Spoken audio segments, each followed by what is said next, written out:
Mobil baru lagi, merek Cina lagi. Nah, mobil ini dimensinya lebih besar daripada visual yang teman-teman lihat di kamera. Ini adalah GAC Aion Y Plus yang mobilnya bentar lagi bakal dirilis di Indonesia. Makanya selamat nonton Auto Fun Indonesia, selamat lihat reviewnya ya.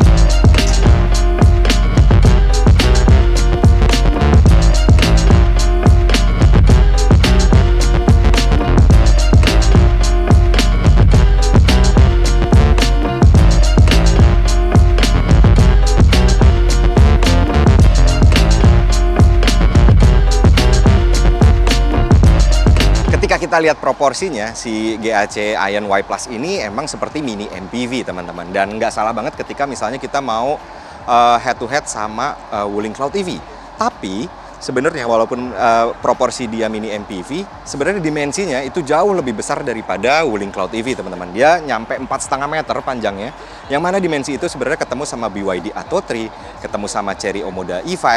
Dan memang GAC sendiri pun menarasikan mobil ini sebuah crossover compact gitu teman-teman. Karena mungkin ya memang banyak aksesoris-aksesoris yang nempel itu seperti punyanya crossover, dari mulai kayak cladding-cladding yang cukup tebal.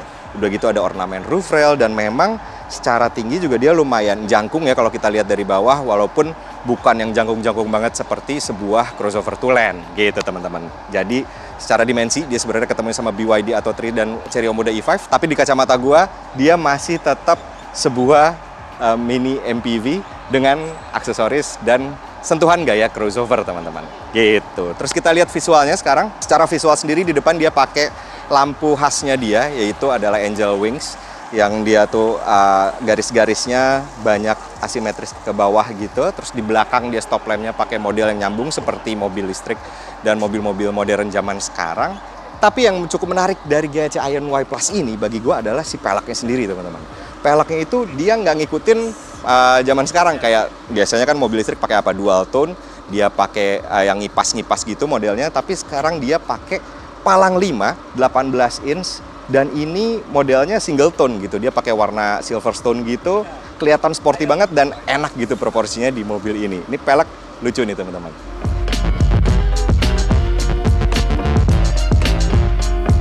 Sementara itu soal baterainya sendiri, dia itu ngedevelop model baru, yaitu tipenya tipe magazine. Itu diklaim lebih aman dan juga lebih resisten terhadap panas. Jadi mungkin teknologinya dikembangkan sendiri seperti teknologi yang punya BYD gitu, tapi mereka punya jenis masing-masing gitu loh. Terus soal pilihannya sendiri ada dua, ada yang satu yang 50-an kWh, yang satu lagi 60-an kWh, masing-masing. Yang lebih kecil itu punya jarak tempuh klaim 410 km NEDC alias itu optimistic, dan yang satu lagi adalah 490 km NEDC juga, yang merupakan tipe paling tingginya. Jadi dia punya range lebih panjang walaupun NEDC. Mungkin kalau misalnya kita convert ke WLTP, karena gua nggak punya datanya, bisa jadi di bawah itu sedikit lah teman-teman, yang mana itu udah termasuk cukup panjang. Sayangnya yang versi 500-an kilometer range-nya itu nggak masuk ke sini. Jadi baru dua model ini aja teman-teman. Tapi satu hal yang cukup penting adalah charging portnya.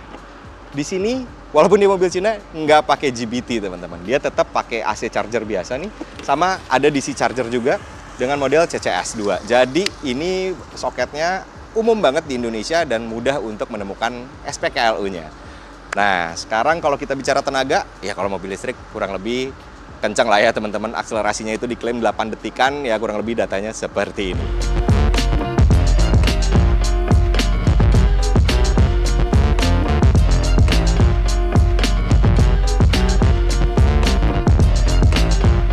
Sekarang interior ya teman-teman, dan ini menjadi salah satu jagoannya dari si Aion Plus ini.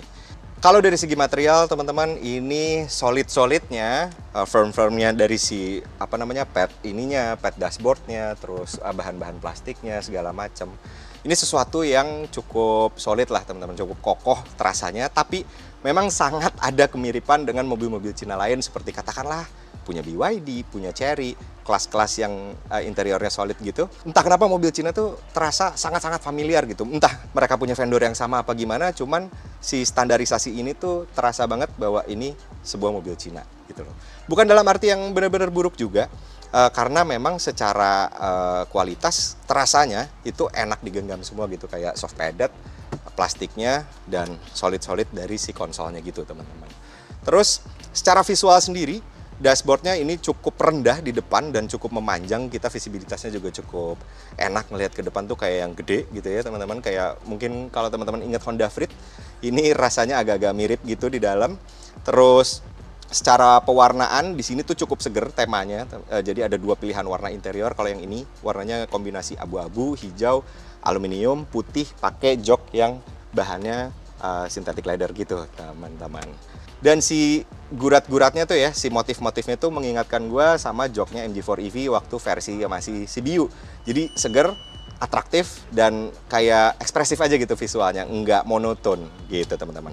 Sayangnya di sini nggak bisa kita nyalain, jadi kita nggak bisa lihat fiturnya ada apa aja. Tapi yang pasti bisa kelihatan adalah dia layarnya cukup besar nih, head unitnya di tengah sini. Terus di sini cockpitnya juga pakai layar digital. Sekali lagi nggak bisa kita nyalain, mohon maaf. Dan kelihatannya di sini ada sensor kamera untuk ADAS-nya gitu. Dan untungnya dengan kabin yang udah seger gini, ditambahin lagi sama panoramic sunroof. Ini mestinya bisa dibuka, jadi bukan panoramic glass doang, tapi panoramic sunroof. Terus kita lanjut lagi ke posisi duduk.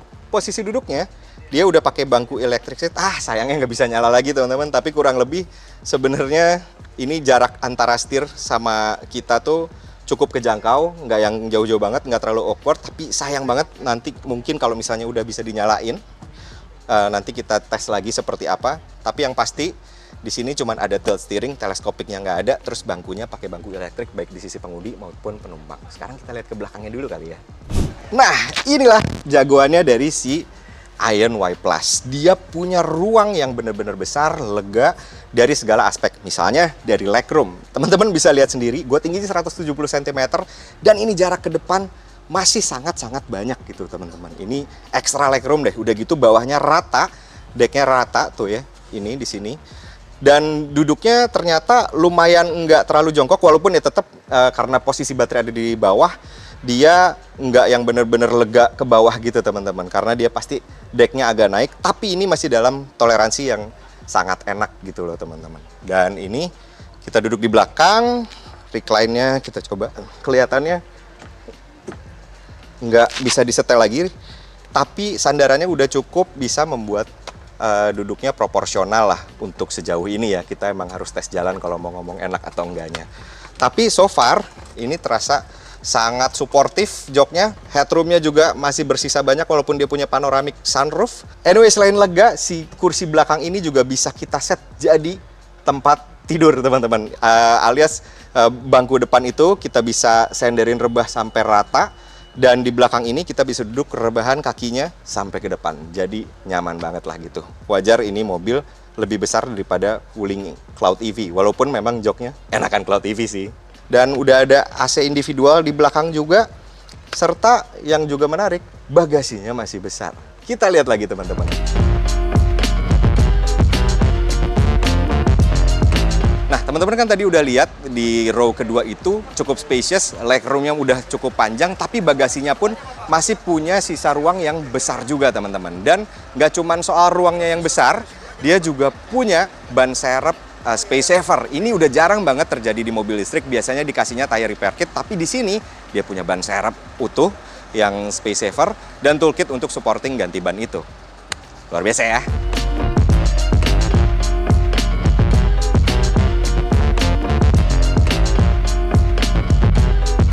Nah, dengan spek yang tadi itu emang belum terlalu lengkap sih. Sayangnya kita belum bisa lihat fiturnya bakal ada apa aja. Udah gitu kira-kira estimasi harganya berapa, sama sekali kita belum dapat informasinya. Tapi teman-teman bisa jadi dia main di angka 400 jutaan, yang mana juga ketemu harganya sama BYD Atto 3, sama Chery Omoda E5, dan juga bisa jadi ketemu juga sama Wuling Cloud EV. Kira-kira menurut teman-teman, si GAC Ion Y Plus ini pantesnya dikasih harga berapa? Silahkan komentar di bawah. Kalau mau nonton pabriknya seperti apa dan test drive-nya seperti apa, boleh klik link di atas karena Pak Bos kita udah nge-test drive kemarin waktu di Cina. Thank you udah nonton Autofun Indonesia. Helmi Afrindi pamit. Ciao.